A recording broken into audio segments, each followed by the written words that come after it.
নমস্কাৰ বন্ধু বান্ধৱীসকল সকলোকে স্বাগতম জনাইছো মাইনা লাইফষ্টাইলৰ আন এটি ভিডিঅ'লৈ।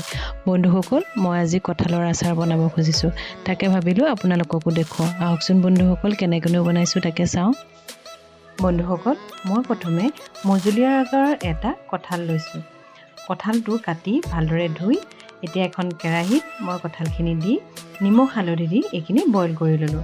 বইল কৰি হোৱাৰ পাছত মই মছলাখিনি ঠিক কৰিলোঁ। মছলাত কি আছে দেখিছে, তেওঁ মই কৈ দিছোঁ পাঁচফোৰণ, মিঠিগুটি, জিৰা, জনি, কালজিৰা, সৰিয়হ, চফ আৰু শুকান জলকীয়া। মই এই সকলোখিনি দুচামুচ লৈছোঁ আৰু সকলোখিনি মিক্সিত মাৰি লৈছোঁ। বহুত বেছি মৰা নাই, কমকৈ মাৰি লৈছোঁ।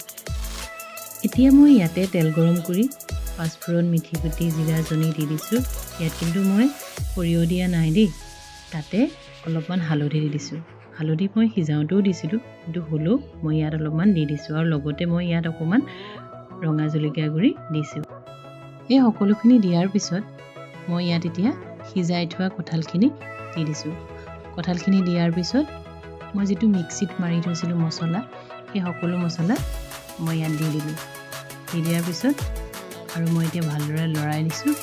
লৰাই চিমলিত মই গেছটো ৰাখি থৈছোঁ।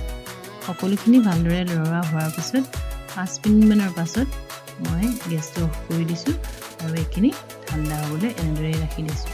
ঠাণ্ডা হোৱাৰ পিছত কি কৰিম জানেনে বন্ধুসকল, মই ইয়াক বটলত ভৰাম আৰু গৰম তেল ভৰাই দিম।